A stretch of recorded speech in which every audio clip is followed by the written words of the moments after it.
अहान रायजादा, ऐसा वजनदार नाम मानो इंडिया की टॉप बिजनेसमैन फैमिलीज में से किसी एक का वारिस हो। मगर हम जिस अहान रायजादा की बात कर रहे हैं उसके कतरे कतरे से बेबसी झांक रही है। अहान एक करोड़पति बिजनेस फैमिली का दामाद तो जरूर है, मगर उसकी हालत पर घर के नौकर भी कहते हैं, कुछ पैसे चाहिए तो बता देना, तुम्हारी गरीबी देखी नहीं जाती।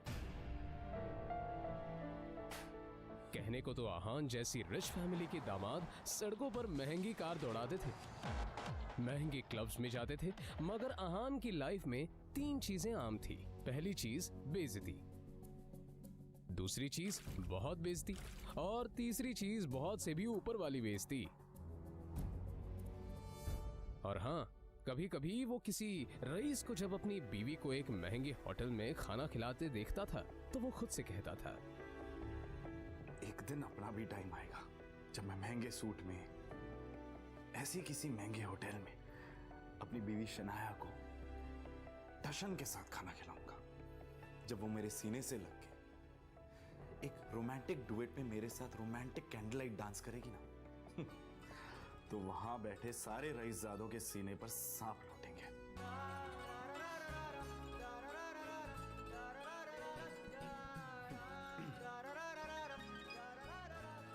जरूर शनाया ने बहुत विश। अहान चौंक कर उठ खड़ा हुआ। मोबाइल स्क्रीन पर देखा तो शगुन का फोन था। अहान के सारे सपने छूमंतर हो गए।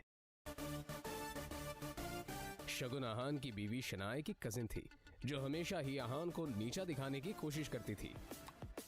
मोबाइल की तरफ देखकर अहान ने बुरा सा मुंह बनाया और फिर कुछ सोचकर फोन उठा लिया। मेरे प्यारे जीजा जी, फोन नहीं उठाते आप?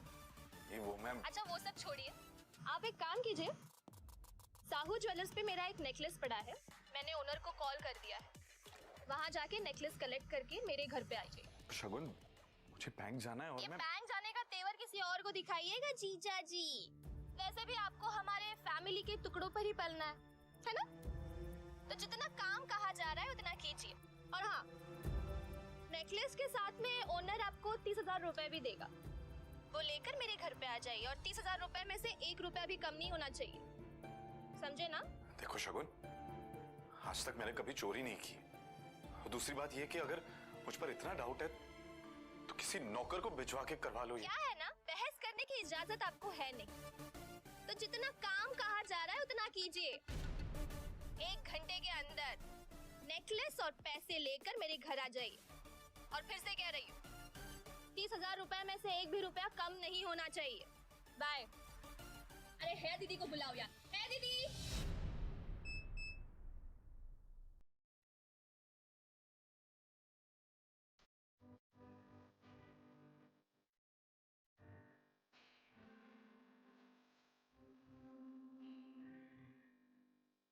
जल्द ही अहान फ्रेश होकर बाथरूम से बाहर आया और जल्दबाजी में अपनी अलमारी की तरफ बढ़ा, जिसमें 2 जोड़ी पुराने कपड़े रखे थे। उनमें से जो सबसे साफ कपड़ा था, अहान ने उसे पहनने के लिए चुना।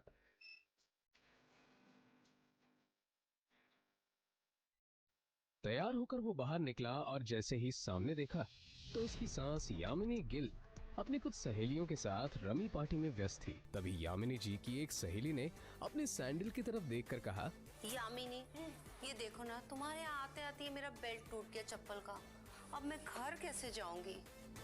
अरे इसमें टेंशन लेने वाली कौन सी बात है, तुम पार्टी एंजॉय करो, मैं नौकर से कह दूंगी, वो ठीक करवा कर लाएगा। ना ना, मैं नौकरों पे भरोसा नहीं करती, मेरी चप्पल महंगी है, तू एक बार टूट गई चप्पल तो मैं दोबारा पहनती नहीं हूँ, लेकिन क्या करूँ, घर भी तो जाना है ना। अहान उस तरफ से निकला ही था जब यामिनी जी की नजर उस पर पड़ गई। डोंट वरी, नौकर नहीं है, नौकर से थोड़ा ऊपर ही है, वो तुम्हारा काम अच्छे से करेगा।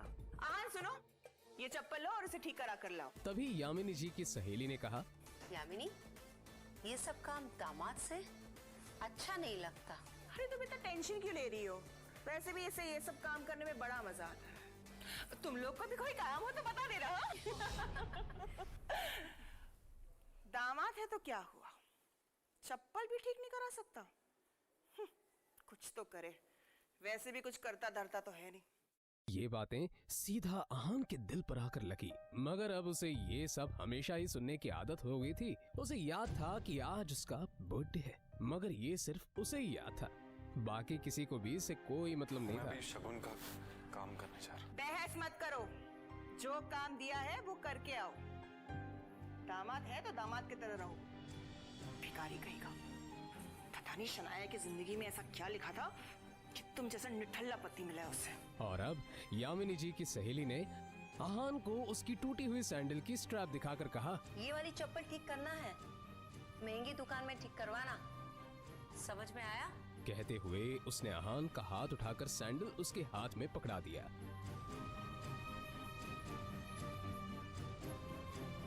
ना चाहते हुए भी आहान को यह काम करना ही पड़ रहा था।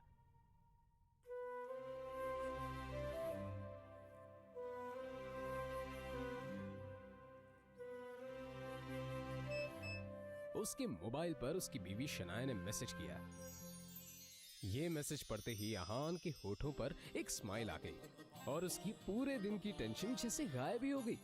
आज पहली बार शनाया ने उसे ऑफिस बुलाया था। एक वही तो थी उसकी जिंदगी में जिसकी मुस्कुराहट देखकर वो खुद को जिंदा रहता था। शनाया का चेहरा देखे बिना आहान को चैन नहीं मिलता था और उसके बस में होता तो शनाया की हर एक खुशी के लिए खुद को लाखों बार कुर्बान कर देता। रास्ते में आहान को एक फूलों की दुकान मिली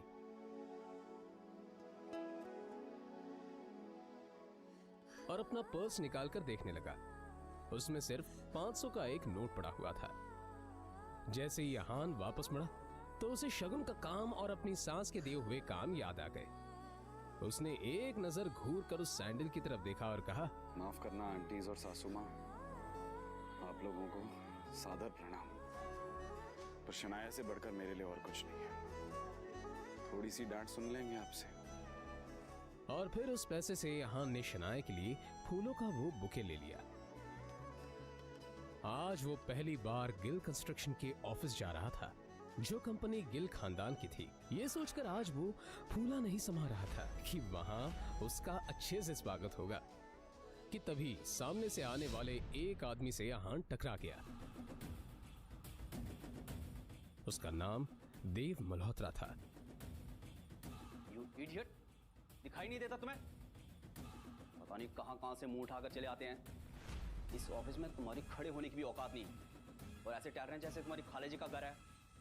कौन हो तुम? शायद देव मल्होत्रा ने भी उसके बदरंग कपड़ों से उसे नौकर या ऑफिस बॉय ही समझ लिया था। मल्होत्रा ने एक नजर नीचे पड़े बुके की तरफ देखा और फिर उसे अपने पैरों तले कुचल के बाहर निकल गया। आहान ने अपना सर झुकाए बस उस बुके की तरफ देखा। उधर शनाया अंदर से ये नजारा देख रही थी। तभी आहान की नजर शनाया पर पड़ी तो एक पल के लिए वो अपनी बेइज्जती भूल गया और वो शनाया के केबिन में दाखिल हो गया। वो शनाया की तरफ बढ़ा। अब जाने भी तो शनाया, जो हुआ मेरे साथ वो हुआ, और तुम इतना टेंशन क्यों ले रही हो? जो बात गई वो बात गई। तभी शनाया चीखते हुए बोली, दूर हटिए आप मुझसे, दूर हटिए। आप चले क्यों नहीं जाते मेरी जिंदगी से? नर्क बना रखी है मेरी जिंदगी। आहान को एकदम से झटका सा लगा। वो खुले मुंह से शनाया की तरफ देखता रह गया। तभी शनाया आगे बोली, पता नहीं कौन से बाबू की सजा मिल रही है मुझे। नहीं, आप चाहते क्या? पापा ने हम दोनों की शादी जबरदस्ती करवाई थी, वरना आप तो कभी मेरे लायक थे ही नहीं। और आज भी आपको पति कहते हुए मुझे शर्म आती। अरे आज तो ड्राइवर नहीं था इसलिए आपको बुला लिया, पर मुझे क्या पता था कि मेरा पति इस काम के भी लायक नहीं है। यहां आकर आपने मेरे सबसे पुराने क्लाइंट मिस्टर मल्होत्रा को नाराज कर दिया है। अब कैसे होगा काम मेरा? आंखों में आंसू लिए शनाया ने आगे कहा, मैं जहां पर भी जाती हूँ आप मुझे बेइज्जती के सिवा और कुछ नहीं दे सकते। सिर्फ एक बदनुमा दाग बनकर रह गए आप मेरी जिंदगी पर। इतना कहकर शनाया केबिन के बाहर निकल आई। तभी रास्ते में पड़े बुके की तरफ देखकर शनाया ने कहा, क्या है ये सब? क्या गंदगी फैला रखी है यहाँ पर? फेंको इसे डस्टबिन में। फूल को अपने पैरों से कुचलते हुए आगे बढ़ गई।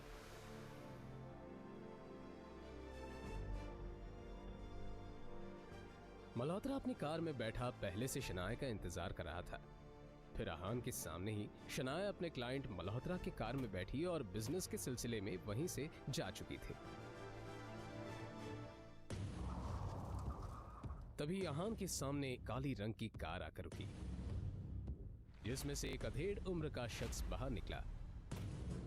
आहान उसे देखते ही चौंक गया, क्योंकि उसकी यहाँ आने की उम्मीद आहान को बिल्कुल नहीं थी। वो आदमी आहान के सामने आकर बोला, यंग मास्टर, एशिया की सबसे अमीर कंपनी और रायजादा ग्रुप के अरबों रुपए का बिजनेस एम्पायर आपका इंतजार कर रहा है। वक्त आ गया है कि आप आकर अपना बिजनेस संभालें। आखिर कौन है ये आदमी? आहान के साथ शनाया के इस बर्ताव का कारण क्या है? क्या है आहान की कहानी? जानने के लिए बने रहिए इस कहानी के साथ।